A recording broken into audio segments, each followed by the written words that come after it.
Hello అండి, ఈరోజైతే ఈజీగా స్పాంజ్ కేక్ ఎలా చేసుకోవాలో షేర్ చేస్తున్నానండి. అది కూడా గోధుమ పిండితో అన్నమాట. దానికోసం ఒక కప్పు గోధుమ పిండి, ఏదైనా ఒక కప్పు కొలతగా పెట్టుకోవాలండి. 1 కప్పు గోధుమ పిండికి 2 ఎగ్స్ తీసుకోవాలి. ఏదైనా మనకు నచ్చిన ఫ్లేవర్లో ఎసెన్స్ తీసుకోవాలి. ఇక్కడ నేను పైనాపిల్ ఎసెన్స్ తీసుకున్నాను. లిక్విడ్ ఐటమ్స్ అన్నీ ముందుగా ఒకసారి గ్రైండ్ చేసుకోవాలి.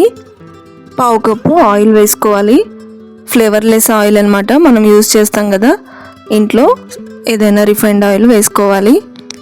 ఇంకా ఇవన్నీ ఒకసారి గ్రైండ్ చేసుకోవాలి.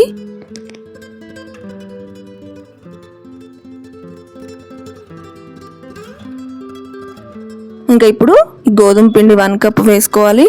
అలానే షుగర్ కూడా 1 cup, 1 table spoon baking powder వేసుకోవాలి. అలానే 1/2 టేబుల్ స్పూను బేకింగ్ సోడా వేసుకోవాలి. అన్నీ మంచిగా గ్రైండ్ చేసుకోవాలి. 1/2 కప్పు మిల్క్ కొంచెం కొంచెంగా వేసుకుంటూ గ్రైండ్ చేసుకోవాలి. కేక్ బ్యాటర్ రెడీ అయ్యేంత వరకు మనం ఎన్ని మిల్క్ పడతాయో అన్నీ చూసుకొని వేసుకోవాలండి. స్మూత్ బ్యాటర్ అవ్వాలి కదా. ఇదిగోండి, కేక్ బ్యాటర్ అయితే రెడీ అయిపోయింది. మిక్సీ జార్లో సరిగ్గా మిక్సీ అవ్వకపోతే ఇలా ఒకసారి బౌల్లో వేసుకొని మొత్తం మిక్స్ చేసుకుంటే ఈవెన్గా ఉంటుంది కదా మొత్తం. ఇంకా మౌల్ తీసుకొని కొంచెం ఆయిల్ అప్లై చేసి నేను పౌడర్ చల్లానమాట, గోధుమ పిండే. ఇంకా 1/2 వరకు వేసాను. ఓవెన్ లేకపోతే ఇలా మనం ఒక కళాయిని ప్రీహీట్ చేసుకోవాలండి. ఒక 5 మినిట్స్, 40 to 45 మినిట్స్ పడుతుందండి. ఇలా మూత పెట్టేసుకొని ఇంకా వదిలేస్తే మధ్య మధ్యలో చెక్ చేస్తూ ఉండాలి. 45 మినిట్స్ అయితే పట్టింది నాకు. ఇంకా చల్లారాక ఇలా తీసుకుంటే కేక్ అయితే చాలా సాఫ్ట్గా వచ్చిందండి. టేస్ట్ కూడా చాలా బాగుందన్నమాట.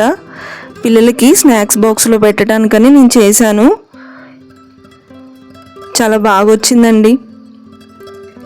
ఇంకా 1/2 ఉంది కదా, దాన్ని వేరే మౌల్డ్లో చేశాను అనమాట.